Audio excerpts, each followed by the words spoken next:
Hello বন্ধুরা, কেমন আছো? আশা করি সকলেই ভালো আছো। আমিও ভালো আছি। আজকে তোমাদের কাছে নিয়ে চলে এসেছি।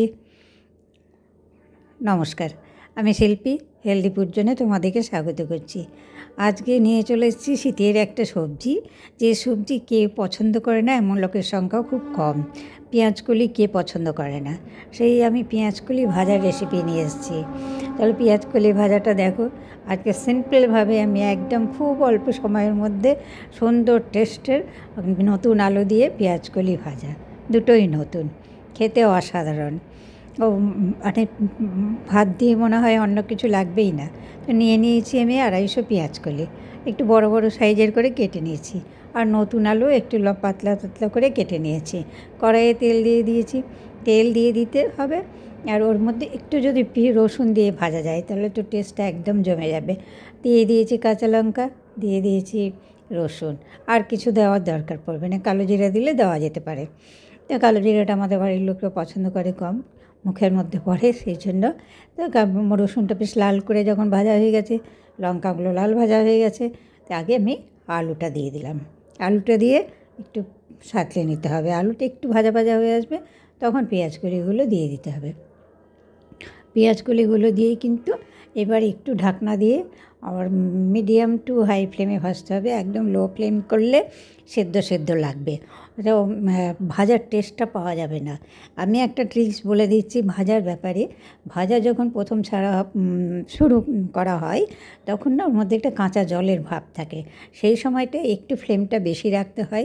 কাঁচা জলটা যখন শুকিয়ে আসে, তারপর একটু আঁচ কমিয়ে ভাজতে হয়। আঁচ কমিয়ে বলতে সিমে একদমই নয়। সিমে দিতে গেলে ভাজা জিনিসের স্বাদ আসে না, মনে হবে সেদ্ধ। সেই কারণে রাঁধুনিদের হাতের ভাজা জিনিস কখনোই সুন্দর স্বাদিষ্ট হয় না। আর ভাজার আসল স্বাদ পেতে গেলে কিন্তু একটু ফ্লেমটা মিডিয়াম রেখে, বা হাই, একদম ফুল হয় না, খুব ছাকা তেলে ভাজলে হাই রাখা যায়, তবে হাইয়ের একটু কম রাখলেই ভালো। এই ভাজা জিনিসের এই সুন্দর স্বাদটা পেতে গেলে কিন্তু এইভাবে করতে হবে। এই দেখো আমার পেঁয়াজকলিগুলো এর মধ্যে কিন্তু ঢাকনা দিয়ে করে, একটু ঢাকনা না দিলে সেদ্ধ হবে না। আর যে জিনিসটা মচমচে করে ভাজা হবে সেই জিনিসটা কিন্তু ঢাকনা দিলে চলবে না। যে কোনো জিনিস, বা বেগুন হোক, আলু হোক, করলা হোক, পেঁয়াজকলিই হোক, যে কোনো ভাজাই কিন্তু মচমচে করে ভাজতে গেলে সেটাতে ঢাকনা দিলে চলবে না। এটি কিন্তু ভাজার একটা ট্রিক্স। আর যেহেতু পেঁয়াজকলিটা একটু নরম করা দরকার, আলুটা একটু নরম করা দরকার, আর একটু রসুনের সুন্দর একটা টেস্ট আছে, এইটা কিন্তু কাঁচা লঙ্কা রসুন দিয়ে এটা ভাজা দিয়ে খেতে, ভাত খেতে খুবই ভালো লাগবে।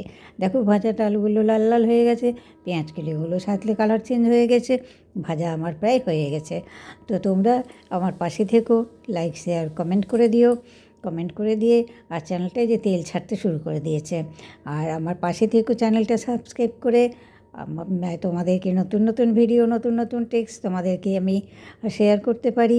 ভিডিওটি দেখার জন্য ধন্যবাদ। আমার ভাজা হয়ে গেছে, পেঁয়াজকলি আলু ভাজা, শীতের নতুন সবজি করে ফেললাম আজকে। আবার অন্য দিন অন্যভাবে করে দেখাবো। ভিডিওটি দেখার জন্য ধন্যবাদ। পাশে থেকো, চ্যানেলটি সাবস্ক্রাইব করে।